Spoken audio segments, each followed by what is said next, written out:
ನಮಸ್ಕಾರ ಸ್ನೇಹಿತರೆ. ತುಂಬಾ ಜನ ಸೈಲೆಂಟ್ ಆಗಿರೋದನ್ನ ನಾವು ಅಬ್ಸರ್ವ್ ಮಾಡಿರ್ತೀವಿ. ಏನ್ ಗುರು, ಎಷ್ಟು ಮಾತಾಡಿದ್ರು ಮಾತಾಡೋದೇ ಇಲ್ಲ ಇವನು, ಏನ್ ಹೇಳಿದ್ರು ಕಿವಿಗೆ ಹಾಕೊಳ್ತಾನೆ, ಸುಮ್ನೆ ಹಾ ಹೂ ಅಂತಿರ್ತಾನೆ. ಆದ್ರೆ ಅವರ ಆಲೋಚನೆಗಳು, ಅವರ ನಿರ್ಧಾರಗಳು, ಅವರು ತೆಗೆದುಕೊಳ್ಳುವಂತ ಎಲ್ಲ ನಿರ್ಧಾರಗಳು 100ಕ್ಕೆ 90% ಸರಿಯಾಗಿರುತ್ತೆ.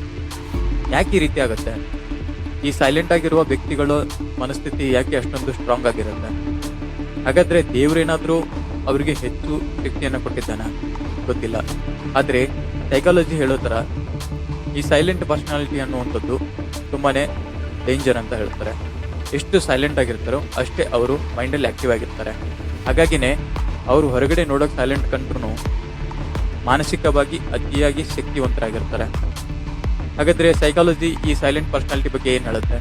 5 ಸ್ಟ್ರಾಂಗ್ ರೀಸನ್ಗಳನ್ನ ಹೇಳ್ತೀನಿ. ಈ ಕೊನೆಯ 5ನೇ ರೀಸನ್ ಇದೆಯಲ್ಲ, ಅದು ಎಲ್ರಿಗೂ ಕೂಡ ಅಪ್ಲೈ ಆಗುತ್ತೆ. ಕೊನೆವರೆಗೂ ನೋಡಿ ಅಂತ ಹೇಳ್ತಾ ವಿಡಿಯೋನ ಶುರು ಮಾಡೋಣ. ರೀಸನ್ ನಂಬರ್ 1, ಅಬ್ಸರ್ವೇಷನಲ್ ಪವರ್, ಅಂದ್ರೆ ಗಮನಿಸುವಂತ ಶಕ್ತಿ. ಅವರು ಸರ್ವೇ ಸಾಮಾನ್ಯವಾಗಿ ಎಲ್ಲರ ಸೂಕ್ಷ್ಮವಾದಂತ ಚಟುವಟಿಕೆಗಳನ್ನ ಕೂಡ ಗಮನಿಸ್ತಾ ಇರ್ತಾರೆ. ಹಾಗೆ ತುಂಬಾ ಹತ್ತಿರದಲ್ಲಿ ಏನ್ ನಡೀತಾ ಇದೆ, ಯಾವ ಶಬ್ದ ಬರ್ತಾ ಇದೆ, ಯಾವುದರ ಮೂಲಕವಾಗಿ ಬಂದಿರಬಹುದು, ಅಥವಾ ನನಗೆ ಅದರಿಂದ ತೊಂದರೆ ಆಗುತ್ತಾ, ಅಥವಾ ನನಗೇನು ತೊಂದರೆ ಇಲ್ವಾ ಅನ್ನೋದನ್ನ ಪ್ರತಿಯೊಂದನ್ನು ಆಳವಾಗಿ ವಿಶ್ಲೇಷಣೆ ಮಾಡ್ತಾ ಇರ್ತಾರೆ. ಹಾಗೆ ಅವರು ಜನಗಳನ್ನ ಮಾತಿನಿಂದ ಅಲ್ಲ, ಅವರ ಆಕ್ಟಿವಿಟಿಯ ಮೂಲಕ ನಂಬಿಸ್ತಾರೆ ಅಥವಾ ನಂಬುತ್ತಾರೆ. ಬರೀ ಬೆಣ್ಣೆ ಮಾತನ್ನ ನಂಬಿ ಮೋಸ ಹೋಗೋದಿಲ್ಲ. ಹಾಗಾಗಿನೇ ಸೈಕಾಲಜಿ ಹೇಳೋದೇನೆಂದ್ರೆ, ಎಮೋಷನಲ್ಗೆ ಅವರು ಜಾಸ್ತಿ ವ್ಯಾಲ್ಯೂಸ್ ಕೊಡಲ್ಲ. ಅವರು ಇನ್ ಫ್ರಂಟ್ ಆಫ್ ಮೀ ಏನ್ ನಡೀತಾ ಇದೆ ಅದರ ಮೇಲೆ ಡಿಸಿಷನ್ ನ ತಗೊಳ್ತಾರೆ. ಹಾಗಾಗಿ ಅವರು ಜಾಸ್ತಿ ಮೋಸ ಹೋಗೋದಿಲ್ಲ. ಅವರು ಎಂಪತಿಗಳಲ್ಲ. ನಿಜವಾಗ್ಲೂ ಗ್ರೌಂಡ್ ಅಲ್ಲಿ ಏನಿದೆ ಆ ರಿಯಾಲಿಟಿನ ಮಾತ್ರ ತೆಗೆದುಕೊಳ್ತಾರೆ. ರೀಸನ್ ನಂಬರ್ 2, ಎನರ್ಜಿ ಕನ್ಸರ್ವೇಷನ್, ಶಕ್ತಿಯ ಉಳಿತಾಯ. ಅಂದ್ರೆ ಅವರು ಅತಿಯಾಗಿ ಮಾತನಾಡೋದಿಲ್ಲ, ಮಾತನ್ನು ಕೂಡ ಅವರು ಪ್ರೋತ್ಸಾಹ ಕೂಡ ಮಾಡೋದಿಲ್ಲ. ಎಷ್ಟು ಮಾತು ಬೇಕೋ ಅಷ್ಟನ್ನ ಮಾತ್ರ ಮಾತನಾಡಿ ಇನ್ ಮಿಕ್ಕಿದ ಎಲ್ಲವನ್ನು ಕೂಡ ಕೆಲಸದಲ್ಲಿ ತೋರಿಸ್ತಾರೆ. ಹಾಗಾಗಿನೇ ಅವರ ಮೈಂಡ್ ಅತಿಯಾಗಿ ಕಾರ್ಯನಿರ್ವಹಣೆ ಮಾಡೋದಿಲ್ಲ. ಬಿಕಾಸ್ ಮಾತನಾಡೋದಕ್ಕೆ ಕೂತ್ಕೊಂಡ್ರೆ ಫೇಶಿಯಲ್ ಮಸಲ್ಸ್ಗಳು ವರ್ಕ್ ಆಗುತ್ತೆ. ಹಾಗಾಗ ಕ್ಯಾಲೋರಿಗಳು ಬರ್ನ್ ಆಗುವಂತ ಚಾನ್ಸಸ್ ಜಾಸ್ತಿ ಇರುತ್ತೆ. ಹಾಗಾಗಿನೇ ಅವರ ಮಾತು ಕಡಿಮೆ, ಕೆಲಸ ಜಾಸ್ತಿ. ಅವರ ಮೈಂಡ್ ಪವರ್ ಕೂಡ ಅದನ್ನೇ ಹೇಳುತ್ತೆ. ಎಷ್ಟು ಮಾತು ಕಡಿಮೆ ಆಗುತ್ತೋ ಅಷ್ಟು ಪರ್ಫೆಕ್ಷನ್ ಅನ್ನುವಂಥದ್ದು ವರ್ಕ್ ಅಲ್ಲಿ ಕಾಣಿಸಕ್ಕೆ ಸಾಧ್ಯ ಆಗುತ್ತೆ. ರೀಸನ್ ನಂಬರ್ 3, ಎಮೋಷನ್ ಕಂಟ್ರೋಲ್, ಭಾವನೆಗಳನ್ನ ನಿಯಂತ್ರಿಸ್ತಾರೆ ಅವರು. ಅಂದ್ರೆ ನಾವು ಅವ್ರ ಮುಂದೆ ಹೋಗಿ ಯಾವುದೋ ಒಂದು ವಿಚಾರವನ್ನು ಕೂಡ ಪ್ರಸ್ತಾಪಿಸಿದ್ರು, ಅದು ಖುಷಿದಾಗಿರ್ಬೋದು, ದುಃಖದಾಗಿರ್ಬೋದು, ಯಾವುದೇ ಆಗಿದ್ರು ಕೂಡ ಅದನ್ನ ಇಮಿಡಿಯೇಟ್ ಆಗಿ ರಿಯಾಕ್ಟ್ ಮಾಡೋದಕ್ಕೆ ಹೋಗೋದಿಲ್ಲ. ಬಿಕಾಸ್ ಅವರು ಆ ಒಂದು ವಿಚಾರವನ್ನ ಅನಲೈಸ್ ಮಾಡ್ತಾರೆ. ಆಮೇಲೆ ಅದಕ್ಕೆ ಹೇಗೆ ರಿಯಾಕ್ಟ್ ಮಾಡಬೇಕು ಅದನ್ನ ಮಾತ್ರ ಅವ್ರು ರಿಯಾಕ್ಟ್ ಮಾಡ್ತಾರೆ.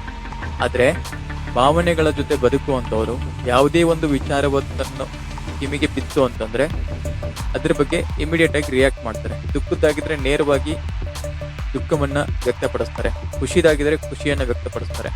ಆದ್ರೆ ಈ ಸೈಲೆಂಟ್ ಪರ್ಸನಾಲಿಟಿ ಇರುವಂತವರು ಎಲ್ಲವನ್ನು ಕೂಡ ಸಮಾನವಾಗಿ ಸ್ವೀಕರಿಸ್ತಾರೆ. ಹಾಗಾಗಿನೇ ಅವರಿಗೆ ಬೇಗನೆ ಕೋಪ, ದ್ವೇಷ, ಸಿಟ್ಟು, ಅಸೂಯೆ, ಅವಮಾನಗಳಾಗ್ಲಿ ಏನೂ ಆಗೋದಿಲ್ಲ. ಬಂದಿರೋದೆಲ್ಲವನ್ನು ಕೂಡ ಈಕ್ವಲ್ ಆಗಿ ಸ್ವೀಕರಿಸುವಂತ ಮನಸ್ಥಿತಿ ಈ ಮೌನಿಗಳದ್ದಾಗಿರುತ್ತೆ. ಹಾಗಾಗಿನೇ ಅವರುಗಳಿಗೆ ಯಾರೊಟ್ಟಿಗೂ ಜಗಳ ಮಾಡ್ಕೊಳ್ಳುವಂತಾಗ್ಲಿ ಅಥವಾ ದ್ವೇಷದಿಂದ ಇನ್ನೊಬ್ಬರನ್ನ ದ್ವೇಷಿಸುವಂತಾಗ್ಲಿ ಯಾವುದು ಕೂಡ ಇರೋದಿಲ್ಲ. ಅವರು ಸೈಲೆಂಟ್ ಆಗೇ ಇರ್ತಾರೆ. ರೀಸನ್ ನಂಬರ್ 4, ಸೈಕಾಲಜಿಕಲ್ ಮಿಸ್ಟ್ರಿ, ಮಾನಸಿಕವಾಗಿ ರಹಸ್ಯವಾಗಿರುವಂಥದ್ದು. ಈ ಸೈಲೆಂಟ್ ಪರ್ಸನಾಲಿಟಿ ಇರುವಂತವರು ಯಾರೊಟ್ಟಿಗೂ ತಮ್ಮ ಭೂತ, ಭವಿಷ್ಯತ್, ವರ್ತದ ಬಗ್ಗೆ ಏನನ್ನು ಕೂಡ ಹಂಚ್ಕೊಳ್ಳೋದಿಲ್ಲ. ನನ್ನ ಜೀವನದಲ್ಲಿ ಈ ಹಿಂದೆ ಹೀಗಿದ್ದೆ, ಹೀಗಾಗಿತ್ತು, ನಾನು ಆ ತರ ಇದ್ದೆ, ಆ ತರದ ವ್ಯಕ್ತಿತ್ವ ಯಾವುದನ್ನು ಕೂಡ ಹಂಚ್ಕೊಳ್ಳೋದಿಲ್ಲ. ಹಾಗಾಗಿನೇ ಅವರ ಸುತ್ತಮುತ್ತಲಿರುವಂತ ವ್ಯಕ್ತಿಗಳಿಗೆ ಇವರನ್ನ ಅರ್ಥ ಮಾಡಿಕೊಳ್ಳೋದ್ರಲ್ಲಿ ಕಷ್ಟ ಆಗೋಗುತ್ತೆ. ಸೈಕಾಲಜಿ ಇದನ್ನೇ ಹೇಳುವಂಥದ್ದು. ಅದಕ್ಕೆ ಅದನ್ನ ಸೈಕಾಲಜಿಕಲ್ ಮಿಸ್ಟ್ರಿ ಅಂತಾನೆ ಕರೀತಾರೆ. ಯಾವ ವ್ಯಕ್ತಿಯ ಪೂರ್ವಪರವು ಸರಿಯಾಗಿ ತಿಳಿದುಕೊಳ್ಳೋಕಾಗೋದಿಲ್ವೋ ಅಂತಹ ವ್ಯಕ್ತಿಯನ್ನ ನಾವು ನಂಬೋದಿಕ್ಕಾಗೋದಿಲ್ಲ. ಹಾಗೆ ಆ ವ್ಯಕ್ತಿಯ ಬಗ್ಗೆ ನಮಗೇನು ತಿಳುವಳಿಕೆ ಇರೋದಿಲ್ಲ. ಹಾಗಾಗಿನೇ ಆ ವ್ಯಕ್ತಿಯ ಜೊತೆಗೆ ವ್ಯವಹರಿಸೋದಾಗ್ಲಿ ಅಥವಾ ಆ ವ್ಯಕ್ತಿಯ ವಿರುದ್ಧವಾಗಿ ಮಾತನಾಡೋದಾಗ್ಲಿ ಮಾಡುವಂಥದ್ದು ಆಗೋದಿಲ್ಲ. ಹಾಗಾಗಿನೇ ಸುತ್ತಮುತ್ತಲಿನ ಜನರು ತುಂಬಾ ಸೈಲೆಂಟು, ಒಳಗೊಳಗಡೆ ಕ್ರಿಮಿನಲ್ ತರ ಯೋಚನೆ ಮಾಡ್ತಾನೆ ಅನ್ನುವಂತ ಊಹಾಪೋಹಗಳು ಕೂಡ ಎದ್ದೇಳುತ್ತೆ. ಹಾಗಾಗಿನೇ ಈ ಸೈಲೆಂಟ್ ಪರ್ಸನಾಲಿಟಿ ಅನ್ನುವಂಥವ್ರು ಸೈಕಾಲಜಿಕಲಿ ಮಿಸ್ಟ್ರಿ ಆಗಿರೋದ್ರಿಂದ ಅವರು ಯಾರ ನಂಬಿಕೆಗೂ ಅರ್ಹರಾಗಿರುವಂಥವ್ರು ಆಗಿರೋದಿಲ್ಲ. ಹಾಗಾಗಿನೇ ಅಂಥವರನ್ನ ತುಂಬಾ ಅನುಮಾನಾಸ್ಪದವಾಗಿನೇ ನೋಡ್ತಾ ಇರ್ತಾರೆ.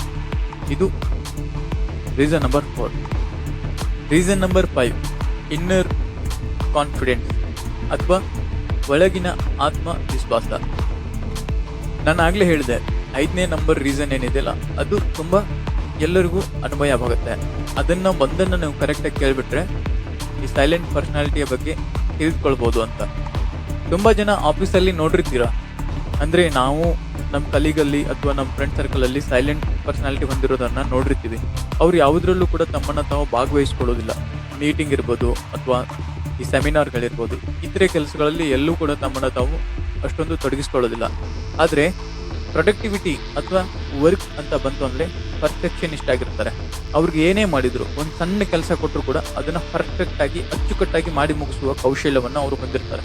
ಹಾಗಾಗಿನೇ ನಾವುಗಳು ಆಡ್ಕೊಳ್ತಾ ಇರ್ತೀವಿ, ಏನ್ ಗುರು ಯಾವಾಗ ನೋಡಿದ್ರು ಸೈಲೆಂಟ್ ಆಗಿ ಒಂದು ಮೂಲೆಯಲ್ಲಿ ಕುತ್ಕೊಂಡು ಏನೋ ಯೋಚನೆ ಮಾಡ್ತಿರ್ತಾನೆ, ಆದ್ರೆ ಕೆಲಸ ಮಾತ್ರ ಇಷ್ಟೊಂದು ಪರ್ಫೆಕ್ಟ್ ಆಗಿ ಹೇಗೆ ಮಾಡ್ತಾನೆ ಅಂತಾನೆ ನಾವು ಮಾತನಾಡ್ತಾ ಇರ್ತೀವಿ. ಅದೇ ಅವರ ಪ್ಲಸ್ ಪಾಯಿಂಟ್ ಆಗಿರುತ್ತೆ. ಮಾತುಗಳನ್ನ ಆಡಿ ಅಥವಾ ಇನ್ನೇನೋ ಮಾಡಿ ವ್ಯಾಲಿಡೇಷನ್ಗೋಸ್ಕರ ಅಥವಾ ವ್ಯಾಲಿಡೇಷನ್ ಸೀಕರ್ಸ್ ಆಗಿರೋದಿಲ್ಲ. ಅವರು ಅಟ್ರಾಕ್ಷನ್ ನ ಬಯಸೋದಿಲ್ಲ. ಅವ್ರಿಗೆ ಏನೇ ಇದ್ರು ಗಮನ ಏನಿದ್ರು ವರ್ಕ್ ಮೇಲೆ, ಪ್ರೊಡಕ್ಟಿವಿಟಿ ಮೇಲೆ. ಅವ್ರ ಕೆಲಸ ಅವರ ಐಡೆಂಟಿಟಿ. ಅವ್ರು ಏನೇ ಕೆಲಸ ಮಾಡಿದ್ರು ಅದೇ ಅವರ ಐಡೆಂಟಿಟಿ ಆಗಿರುತ್ತೆ. ಯಾರು ಮಾಡಿದ್ರು, ಅವ್ರು ಮಾಡಿದ್ರು ಅಥವಾ ಆ ವ್ಯಕ್ತಿ ಮಾಡ್ದ ಅಂತ ನೋಡಿದವರು ಅಥವಾ ಆ ವಿಷಯವನ್ನ ಕೇಳ್ಕೊಂಡವ್ರು ಅಥವಾ ಆ ಕೆಲಸವನ್ನ ಮಾಡಿದವ್ರು ಯಾರು ಅಂತ ನೋಡಿದವ್ರಿಗೆ ಅಚ್ಚರಿ ಆಗುತ್ತೆ.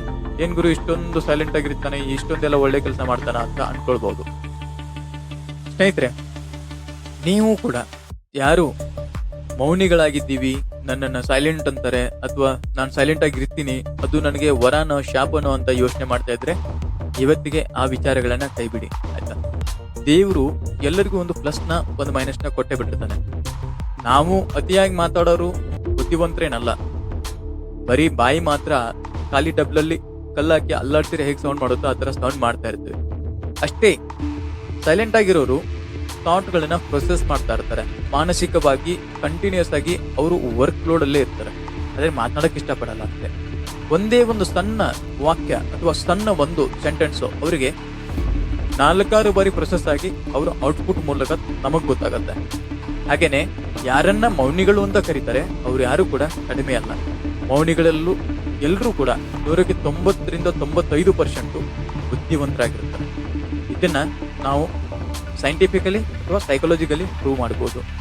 ವರ್ಕ್ ಪ್ರೊಡಕ್ಟಿವಿಟಿ ಅವ್ರದ್ದು ಅಕ್ಯುರೇಸಿ ತುಂಬಾನೇ ಚೆನ್ನಾಗಿರುತ್ತೆ. ಪರ್ಫೆಕ್ಷನಿಸ್ಟ್ ಆಗಿರ್ತಾರೆ. ಪರ್ಫೆಕ್ಟ್ ಅನ್ನುವಂಥದ್ದನ್ನ ಅವರು ಹೆಚ್ಚು ಬಯಸ್ತಿರ್ತಾರೆ. ಅಂಥವ್ರೆ ಮೌನಿಗಳಾಗಿರ್ತಾರೆ. ಹಾಗೆ ಮಾತಾಡೋರು ಜಾಸ್ತಿ ನಿಮ್ಗೆ ಅವರಾನ ನೋನೋ, ನೀವು ಮಾತಾಡ್ತೀರಲ್ಲ, ಮಾತುಗಳು ಮನೆ ಕೆಡಿಸ್ತದೆ, ಮೌನ ಮನೆ ಉಳಿಸ್ತದೆ. ನಾವು ಏನೇನೋ ಮಾತಾಡಿ ಯಾವುದಕ್ಕೂ ಲಿಂಕ್ ಹಾಕಿ ಒಂದೇ ಮಾತು ಎಲ್ಲೋ ಹೋಗ್ಬಿಡುತ್ತೆ. ಒಬ್ಬ ವ್ಯಕ್ತಿಯ ತೇಜವದೇನೋ ಆಗ್ಬೋದು, ಒಬ್ಬ ವ್ಯಕ್ತಿಯ ಸಾವಿಗೂ ಕಾರಣ ಆಗ್ಬೋದು. ಹಾಗಾಗಿ ಮಾತು ಕಡಿಮೆ ಮಾಡ್ಕೊಳ್ಳಿ, ಮೌನವಾಗಿದ್ದು ತಮ್ಮ ಪ್ರೊಡಕ್ಟಿವಿಟಿ ಪರ್ಫೆಕ್ಷನ್ ಅನ್ನುವಂಥದ್ದನ್ನ ಕೆಲಸದ ಮೇಲೆ ತೋರ್ತಾನ. ಈ ವಿಡಿಯೋ ನಿಮಗೆ ಇಷ್ಟ ಆಯ್ತಾ? ಸೈಲೆಂಟ್ ಪರ್ಸನಾಲಿಟಿ ಬಗ್ಗೆ 1% ಆದ್ರೂ ತಿಳ್ಕೊಳ್ಳೋದಕ್ಕೆ ಸಿಕ್ತು ಅಂತಂದ್ರೆ ದಯವಿಟ್ಟು ವಿಡಿಯೋಗೆ ಲೈಕ್ ಮಾಡಿ, ಕಮೆಂಟ್ ಮಾಡಿ, ಸಬ್ಸ್ಕ್ರೈಬ್ ಮಾಡಿ ಮತ್ತೆ ವಿಡಿಯೋಗಳನ್ನ ಶೇರ್ ಮಾಡೋದನ್ನ ಮಾಡಿ ಅಂತ ಹೇಳ್ತಾ ಮತ್ತೆ ಮುಂದಿನ ವಿಡಿಯೋದಲ್ಲಿ ಭೇಟಿಯಾಗೋಣ. ಯಾಕೆ ನಿಮಗೆ ಒತ್ತಿ ಸಬ್ಸ್ಕ್ರೈಬ್, ಶೇರ್, ಲೈಕ್, ಕಮೆಂಟ್ ಮಾಡಿ ಅಂತ ಹೇಳ್ತೀನಿ ಅಂತಂದ್ರೆ ನಮಗೆ ರೀಚ್ ಸಿಗುತ್ತೆ. ಅಂದ್ರೆ ಇನ್ನಷ್ಟು ಜನಗಳಿಗೆ ನಮ್ಮ ವಿಡಿಯೋಗಳು ರೆಕಮೆಂಡ್ ಆಗುತ್ತೆ. ಅವ್ರಿಗೂ ಕೂಡ ವಿಡಿಯೋ ಶೇರ್ ಆಗೋದ್ರಿಂದ ಅಟ್ಲೀಸ್ಟ್ 1-2-3% ಪೀಪಲ್ಸ್ಗೆ ನಮ್ಮ ವಿಡಿಯೋಗಳು ರೀಚ್ ಆಯ್ತು ಅಂತಂದ್ರೆ ನಮ್ಮ ನಾಲೆಜ್ ಅವ್ರಿಗೂ ಕೂಡ ಶೇರ್ ಆದಂತೆ. ಇಷ್ಟು ಹೇಳ್ತಾ ಇವತ್ತಿನ ವಿಡಿಯೋನ ಮುಗಿಸೋಣ. ಮುಂದಿನ ವಿಡಿಯೋದಲ್ಲಿ ಮತ್ತೆ ಭೇಟಿಯಾಗೋಣ.